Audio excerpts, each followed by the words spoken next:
Olá, meu nome é Riane, estamos começando mais uma versão. O livro que escolhemos para hoje se chama Como Lidar com a Dúvida sobre Deus e sobre você mesmo. Ele foi escrito pelo autor Alistair McGrath. Alistair é teólogo, apologista e professor de teologia, religião e cultura em Londres. Esse livro foi publicado pela editora Ultimato em 2008. Quando foi sua primeira edição. Ele tem cerca de 171 páginas e 11 capítulos. O tema do livro é algo muito simples. Ele nos convida a crescer na fé. Simplifica para nós o que é a dúvida na vida cristã. Ele nos leva a captar e a valorizar o lado mais ensolarado da dúvida. O capítulo 1 se chama Dúvida, o que ela é e o que ela não é. A dúvida são ideias embaralhadas. A dúvida não é sinal de fraqueza espiritual. A dúvida não é um ceticismo, ou seja, a decisão de não crer naquilo. A dúvida não é incredulidade. Nós temos que lembrar que nós somos seres finitos, nós somos pecadores e por isso nós nunca vamos entender completamente os pensamentos, os propósitos e objetivos de Deus. O capítulo 2 fala sobre a dúvida e a inútil busca pela certeza. Todos nós já passamos pela situação de nos questionarmos se realmente Deus existe. Isso requer fé. Crer em Deus requer fé, assim como não crer também requer. Ninguém pode provar com certeza absoluta que Jesus é Salvador, que Jesus é o Salvador, que Jesus é o Filho de Deus. Ninguém pode provar com certeza absoluta, que Jesus é o Filho de Deus, que Jesus é o Salvador. Assim como provar o contrário também não existe, é a possibilidade. Acreditar em Deus e acreditar em qualquer outro tipo de coisa requer fé. Fé não é acreditar sem provas, é confiar sem reserva. A superficialidade no nosso século é um mal. E, infelizmente isso também ocorre também com a nossa fé, com a fé. Duvidar não quer dizer que sua fé é uma farsa ou que ela não existe. Ela apenas só não está madura.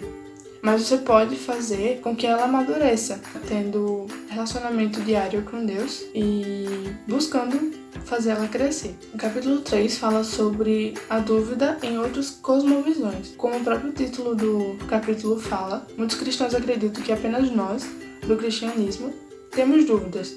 Duvidamos que Deus existe. Mas não. Todas as religiões, todas as crenças, tudo tem a ver com fé. Nada tem certeza absoluta. Alistair já foi ateísta e ele falou por si só como era a experiência de ser ateísta. Muitos de nós acreditamos que o ateísta ele vive por fatos e os cristãos por fé. Mas não, tudo tem a ver com fé. Eles não têm fatos, eles não têm certeza absoluta que Deus não existe, assim como também nós não temos certeza absoluta que Deus existe. Todos que acreditam em algo com o sentido da vida estão aplicando a fé naquilo. Estamos todos no mesmo barco. Nós estamos todos no mesmo sentido. E quando a gente entende isso, que a dúvida não é só nossa, que a dúvida não é só dos cristãos, essa dúvida ela assume outra forma. A gente tem que pensar, tem que ter certeza. A dúvida ela assume outra forma. A gente passa a entender que a dúvida não é um problema dos cristãos, mas do ser humano. O capítulo 4 fala sobre os aspectos pessoais da dúvida. A dúvida existe 2 significados. O cognitivo e o pessoal, o cognitivo se chama dúvida isso e o pessoal se chama dúvida você. O dúvida isso tem um exemplo muito prático que está no Novo Testamento. Quando Jesus apareceu aos discípulos ressurreto e naquele momento o único que faltava ali no meio dos discípulos era Tomé. E logo depois, quando Jesus foi embora para o céu, saiu e foi para o céu, os discípulos ficaram animados e queriam contar aquela experiência que tiveram para Tomé. Mas ele não acreditou, ele não teve fé, não teve certeza de que aquilo tinha acontecido. A outra dúvida é a dúvida pessoal. a dúvida é você. Muitos de nós, a dúvida é você é um pouco diferente. Dúvida você é ter dificuldade em acreditar ou confiar em alguém. Muitos de nós sofremos com ansiedades e tem medo de confiar em Deus, de entregar tudo na mão de Deus. A gente quer tomar controle daquilo que nós temos em mãos. O capítulo 5 fala sobre a dúvida na Bíblia. Muitas coisas na vida cristã nos confundem. Mas a gente tem que conviver com o fato, com isso, de que nós somos limitados. Nós nunca, jamais conseguiremos entender completamente, ver totalmente o quadro completo, como é o que acontece com a Bíblia. A dúvida surge porque nós nos sentimos frustrados por não entender, por não estarmos completamente entendendo aquilo. Temos que estar nos lembrando constantemente de que Deus é Deus. Ele é nosso Pai, Ele nos ama. E independente de qualquer dúvida, Ele está nos guardando, está nos assegurando de qualquer mal. Temos que confiar na fidelidade de Deus e na firmeza da assistência que Ele nos oferece. O capítulo 6 fala sobre dúvidas no Evangelho, sobre o Evangelho. Nós vivemos atualmente em uma cultura de dúvida e anseio. Alguns cristãos, especialmente jovens, têm em mente de que o cristianismo um dia irá acabar, que um dia irá se extinguir. E com isso eles questionam se eles não estão se comprometendo demais com algo que um dia pode se acabar, que não temos certeza de que aquilo é eterno. Para essa dúvida, nós temos duas respostas. Primeiro, o Evangelho não é algo feito pelos homens, é algo divino. É algo que um dia é uma mensagem, tem uma relevância enorme, eterna, relacionada com Deus. E segundo, o homem sempre vai ter a necessidade de ser amado, de ser cuidado e de se libertar do pecado. Por último, nesse capítulo, o Evangelho vive há bilhões de anos, há trilhões de anos. A gente tem que lembrar que se o Evangelho chegou a nós, no nosso século, é porque as pessoas atrás, as pessoas das eras passadas, dos séculos passados, contaram com essa fidelidade e entenderam aquilo e quiseram passar para os seus filhos, para os seus netos, quiseram passar para as gerações seguintes. E é exatamente isso que a gente tem que continuar fazendo, passando adiante, porque aí ele nunca vai se acabar. No capítulo 7 fala sobre dúvidas sobre si mesmo. Em 2 Coríntios 12:9 diz: "A minha graça te basta, porque o poder se aperfeiçoa na fraqueza. De boa vontade, pois mais me gloriarei nas fraquezas, para que sobre mim repouse o poder de Cristo." Não devemos nos sentir fracos, não devemos nos sentir um fracasso, porque nós temos dúvidas. Afinal, nós somos seres finitos, somos pecadores. Nós não vamos nunca, jamais entender tudo. Como diz no versículo, Deus usa exatamente a nossa fraqueza, as nossas falhas, para aperfeiçoar a sua força em nós. Porque através da nossa fraqueza, da fraqueza humana, que Ele se fortalece. Ele nos fortalece e nos consola também. O capítulo 8 fala sobre dúvidas sobre Jesus Cristo. Os ensinamentos de Jesus apontavam a necessidade de valorizar e obedecer e nos assegurar que nada é mais importante que Deus. Jesus é um molde, um estilo de vida que a gente tem que seguir, que a gente tem que ter como exemplo. Em Romanos 8:29 diz: "Sermos cristãos significa sermos conformes à imagem do seu Filho. Esse é um processo em que Deus, com sua infinita graça sobre nós, nos torna mais parecidos com Jesus, à medida que nos aprofundamos na fé e na obediência. Através do Espírito Santo, do poder do Espírito Santo, Deus nos molda à semelhança do seu Filho, que vive e reina em nós." O capítulo 9 fala sobre dúvidas sobre Deus. Existem muitos cristãos que duvidam de algumas coisas sobre Deus.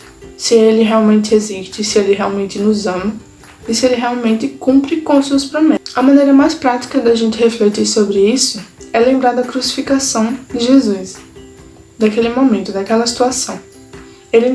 Deus entregou seu filho, seu único filho, para morrer pela humanidade, para pagar pelos pecados de todos nós. Será que realmente ele não nos ama? Ele estava vendo ali aquela situação. Se a gente parar para pensar naquela situação, naquele sofrimento que Jesus estava tendo, e Deus era o Filho de Deus que estava ali, era o Filho dele. Ele estava vendo a situação do Filho dele sofrendo por nós que somos pecadores. E estava vendo o Filho dele sofrendo ali para salvar aquela humanidade. E eu pergunto mais uma vez, será que Deus realmente não nos ama? Nós somos profundamente importantes para Deus. E no momento da ceia, aquele momento do pão e do vinho, são sinais desse momento precioso, desse momento que a gente tem que lembrar que Deus nos ama. Ele entregou seu filho para isso. Durante aquele momento de ceia, ele nos convida a lembrar e valorizar, acima de tudo, ter a certeza de que ele é maravilhoso, de que aquele maravilhoso amor de Deus nos cerca por nós, ele nos ama, pecadores. No capítulo 10, fala sobre como lidar com a dúvida. Nesse capítulo, o autor enfatiza maneiras de como lidar com as dúvidas. Primeiro, não se isole. Não tente viver sua própria vida cristã sozinho. Procure um líder, procure auxílio de líderes, pastores, pessoas que são maduras espiritualmente. Segundo, não se preocupe com as dúvidas. As dúvidas sempre vão estar bombardeando a nossa cabeça, mas é como pensar na morte. A gente não vai mudar nada se a gente ficar pensando naquilo. E se nós ficarmos pensando naquilo, nós vamos perder oportunidades que a vida cristã nos dá. 3. Uma das formas mais positivas é ler, estudar, se aprofundar na parábola do semeador. É uma parábola que transmite de forma mais vívida algumas ideias importantes. Uma dessas formas, a que mais se destaca, é a qualidade da semente. Tudo que acontece com aquela semente é resultado do solo em que ela caiu, não que o problema esteja na semente. 4. Desenvolver disciplina espiritual. É necessário, sim, se aprofundar. Está nos aprofundando na nossa fé. Desenvolver conhecimento e obediência em Deus também.